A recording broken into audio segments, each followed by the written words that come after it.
उत्साह जीवन है, निराशा मृत्यु।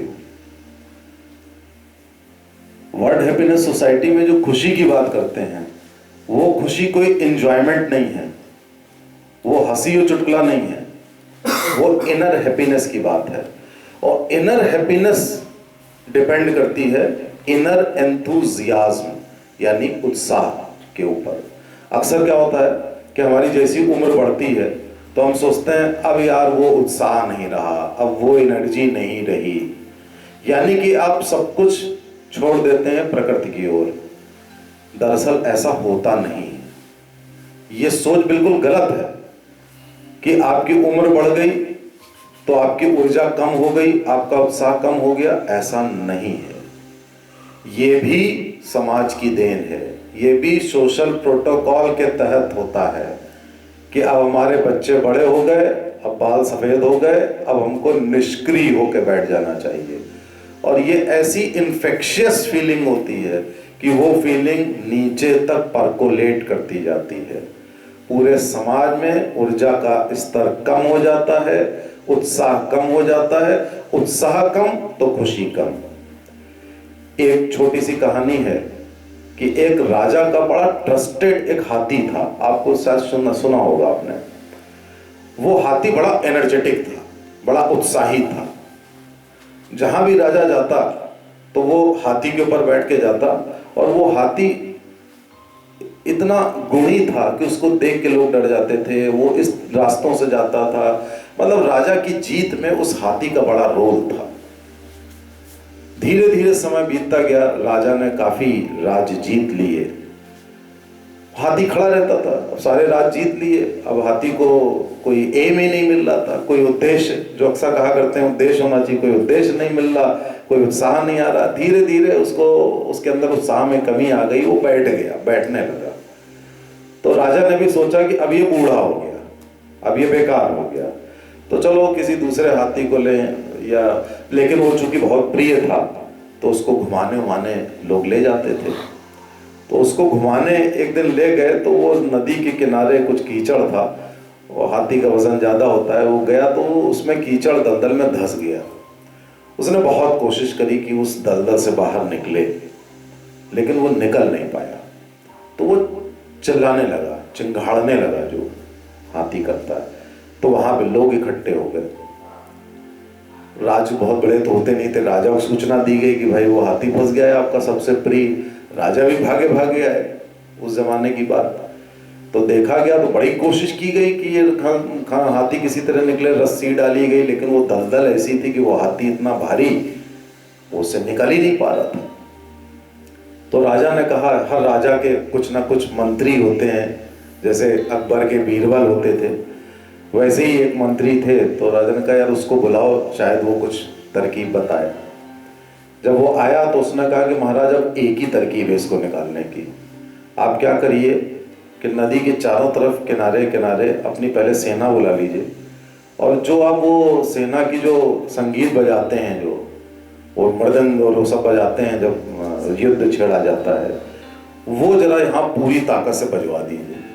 तो राजा ने कहा यार ये कौन सी बात हुई, इससे हाथी कैसे बाहर आ जाए, कम बस इतना कर दीजिए।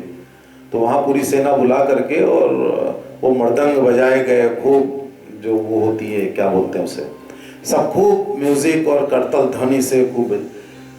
थोड़ी देर में क्या देखते हैं कि वो जो हाथी जो अधमरा पड़ा हुआ था, बिल्कुल बेजान पड़ा हुआ था, उसके शरीर में हरकत आती है, धीरे धीरे वो एनर्जेटिक होता है, उसके अंदर उत्साह आता है। धीरे धीरे वो हाथ पैर मार के वो इतना ज्यादा उसके अंदर उत्साह आता है, उसको अपनी बात याद आती है, और वो बहुत तेजी से झटके से उठता है, और उठ के वो नदी से बाहर निकल के दौड़ने लगता है मैदान की ओर। तो सारे लोग अचंभित रह जाते हैं कि इतने सारे हजारों लोग इसको नहीं निकाल पाए, और एक ध्वनि बजाई गई, लोग आ गए, भीड़ आ गई, और ये निकल करके और युद्ध के मैदान की ओर भागने लगा। इस कहानी से क्या प्रेरणा मिलती है? इससे ये प्रेरणा मिलती है, दरअसल वो हाथी ना तो बूढ़ा हुआ था और ना ही वो ऊर्जाहीन हुआ था।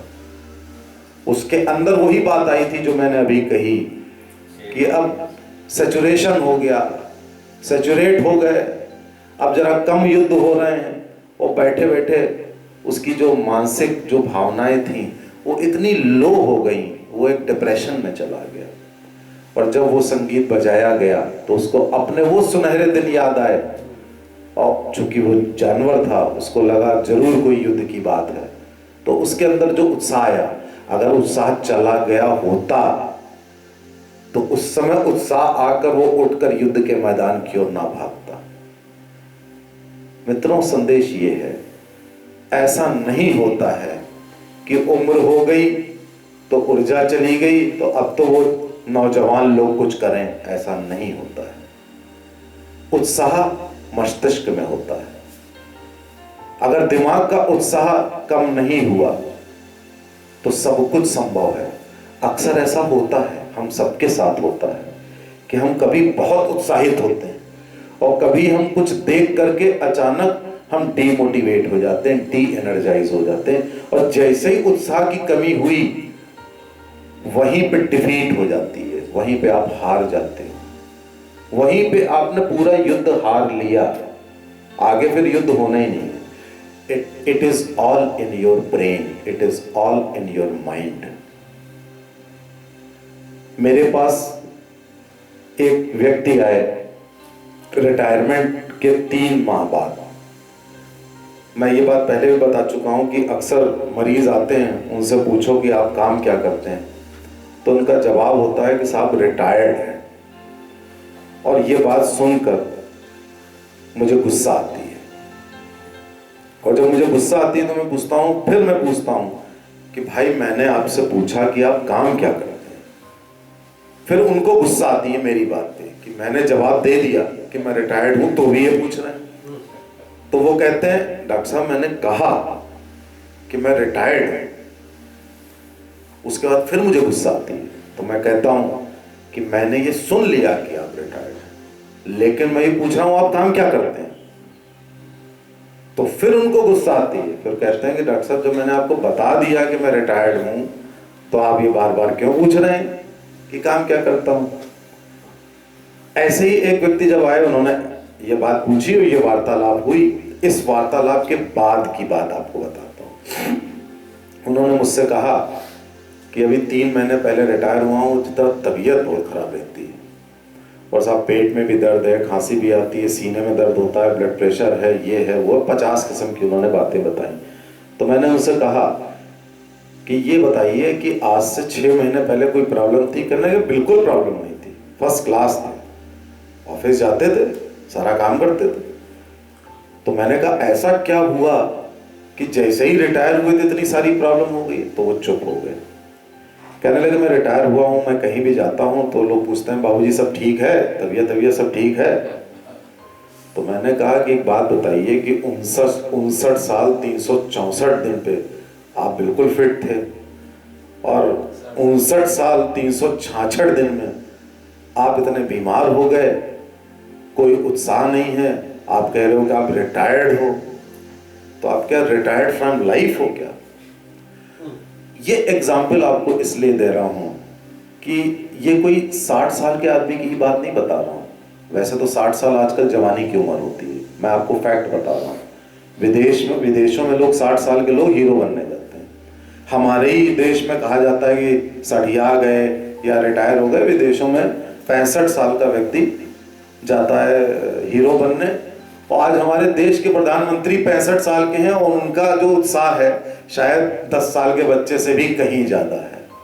आप इतना एनर्जेटिक आदमी नहीं देख सकते हो इस दुनिया में नहीं देख सकते हो। और जो भी व्यक्ति बहुत उत्साही होता है, आप उसकी उम्र भी नहीं पूछते हो।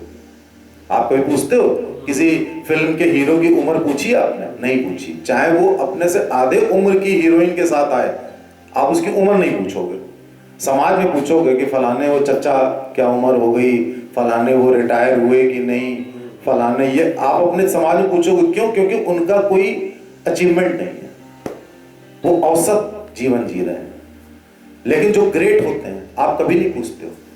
आज की तारीख में जो भी ग्रेट है, 85 साल का व्यक्ति है, आप उसकी उम्र नहीं पूछते हो, आप उसको एक इंडिविजुअल मानते हो।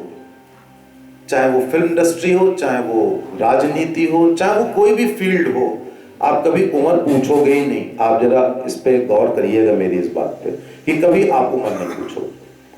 और ये जो इन्फेक्शन है जो बताया, जो 60 साल पे आता है, जिससे उदाहरण दिया, ये इन्फेक्शन 60 पे ही नहीं आता।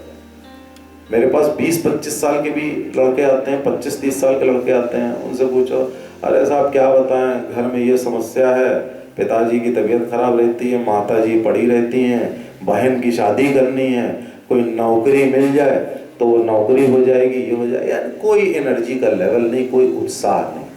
आप इसको कह देंगे कि ये परिस्थितियां हैं, लेकिन कोई भी शख्स इस दुनिया में परिस्थितियों के परिणामवश नहीं होता है, वो अपनी चॉइसेस के परिणामवश होता है। आप लाइफ में जो भी हैं अपनी सरकमस्टांसेस के कारण नहीं है, आप उस कारण है कि आपने चॉइस क्या करी है।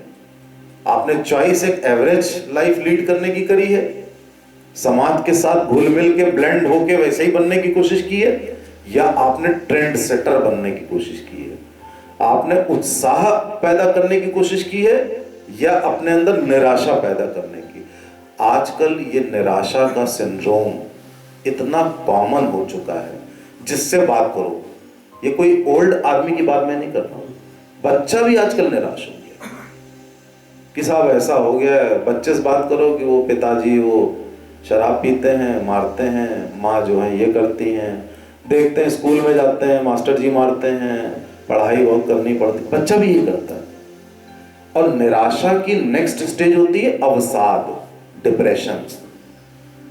ये मैं तो देखता हूँ कि अपनी सोसाइटी में 90% लोग एक डिप्रेशन के शिकार हैं, निराशा के शिकार हैं।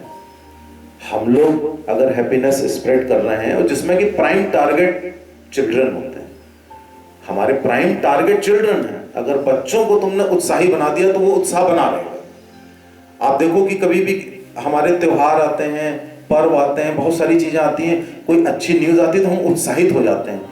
तो हम किसी से जिस समय उत्साह में होते हैं तो हम कभी किसी से लड़ते नहीं है, झगड़ते नहीं है, हमारा आउटपुट बढ़ जाता है। हम ऑफिस में भी हैं तो हम और अच्छा काम करने लगते हैं। तो ये उत्साह एक ऐसी क्वालिटी होती है, ये क्रिएट किया जा सकता है। सबसे बड़ी बात ये है कि क्रिएट किया जा सकता है। आप अगर ये सोचें कि आपको उत्साहित रहना बगैर किसी कारण, तो क्या होगा, तुरंत आपको एक उद्देश्य मिल जाएगा कि हमें यार ये करना है।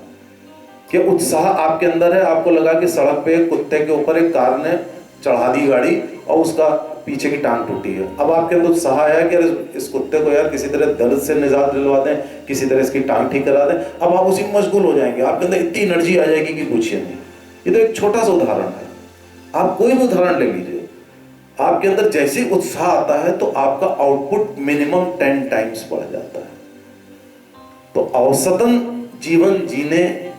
जीवन से दूर रहने के लिए पहली शर्त होती है अपने अंदर उत्साह लाना। जनरली क्या होता है, किसी से बात करो, बात करते हैं, अरे यार क्या बताएं, ये हो गया, वो हो गया, ये प्रॉब्लम आ गई, ऐसा हो गया, वैसा हो गया, घर में ये समस्या चल रही, बाहर ये चल रही है, या दफ्तर में ये चल रही है, स्वास्थ्य अलग खराब रहता है। और जो मैंने बताया था, जो शख्स रिटायरमेंट के 3 महीने बाद आए थे, बीमारियां बता रहे थे, जब आपके अंदर उत्साह नहीं होता है तो इतनी सी भी प्रॉब्लम इतनी बड़ी लगती है, आपको बीमारियां पहाड़ लगने लगेंगी। अरे भाई, किसी को कैंसर है, टीबी है, कोई असाध्य रोग है तो उसको हम रोग मानते हैं। किसी को ब्लड प्रेशर, डायबिटीज, इसको तो हम रोग ही नहीं मानते, ये तो अपने आप इनवाइट किए हुए रोग हैं। किसी को सर दर्द हो गया, किसी का पेट खराब हो, कोई रोग है, ये अपने आप ठीक हो जाते हैं। जब आप उत्साहित होते हैं तो आप अपने बीमारियों पर ध्यान ही नहीं देते हैं, और फैक्ट ये है कि आप बीमार ही नहीं पड़ते। तो अगर आपको खुशी हासिल करनी है, जीवन में कुछ हासिल करना है, लाइफ में एक हीरो बनना है, याद रखिए, ये जीवन बेकार है अगर आप हीरो नहीं बने। हीरो आप अपने परिवार के लिए बन सकते हैं, अपने समाज के लिए बन सकते हैं, अपने देश के लिए बन सकते हैं। कम से कम अपने परिवार के लिए हीरो बन जाइए, ताकि आपके जाने के बाद परिवार कहे कि यार क्या आदमी था यार। और वो हीरो ऐसे तो नहीं बन पाएंगे कि वो सवेरे उठे, खाना खा लिया, ये काम कर लिया, वो काम कर लिया, रात में सो गए। तो इससे तो हीरो बनना नहीं है, उत्साह लाना होगा और ये सोचना होगा कि यार ये तो एवरेज है, यार कुछ ऐसा करो लोग हंसें। पहली शर्त होती है हीरो बनने की कि तुम्हारे ऊपर समाज हंसे। जिस दिन हंसे समझ लो कि आप बहुत बढ़िया काम कर रहे हो। और जहां सब लोग कहें हाँ बिल्कुल ठीक है, समझ लो गड़बड़ है। क्योंकि सब लोग क्या कहते हैं, अगर सबका सैंक्शन है इसका मतलब कि आपका काम बड़ा एवरेज है, तभी तो वो लाइक कर रहे हैं। और जहां आपने बहुत बड़ा काम किया, आपकी टांग खींचना शुरू कर देगा समाज। बस वो स्टेज होती है, वहां से आपकी लॉन्चिंग शुरू होती है। और वहां की लॉन्चिंग को तो देखकर आप घबरा जाते हो कि यार हमने किया, सब बुराई कर रहे हैं, कोई टांग खींच रहा है, कोई कुछ कर रहा है। अब देखो अपने प्रधानमंत्री की कैसे 125 करोड़ लोग हैं, उसमें 60-70 करोड़ लोग कैसे पीछे पड़े उनके, कैसे पीछे पड़े इतने बड़े आदमी के। और क्या हो रहा है, वो परवाह कर रहे हैं किसी की? कोई मतलब नहीं है। परवाह अगर करोगे, पीछे मुड़ के देखोगे तो कुछ नहीं कर पाओगे। तो कम से कम इस देश के पहले व्यक्ति से ही ये बात सीख लो। तो उत्साह को इनकॉर्पोरेट कर लीजिए, और अपने ही अंदर नहीं, आपके इर्द गिर्द जितने लोग हैं, मैं तो कम से कम ये उद्देश्य हर वक्त रखता हूं कि चाहे मेरा स्टाफ हो, चाहे मेरा परिवार हो, चाहे जो मिला उसको, मैं जानवर को भी उत्साहित करता हूं। कोई जानवर भी आ गया उसको भी उत्साहित। कहावत होती है ना कि अगर आपकी फौज शेर की है और उसको लीड एक कोई गीदड़ कर रहा है तो वो फौज बेकार है। और फौज में भले आपके बड़े गीदड़ टाइप के हों, उसको लीड शेर कर रहा है तो वो भी शेर हो जाते हैं। तो ऐसे ही शेर समाज में बनाइए, खुद भी बनिए। Thank you very much.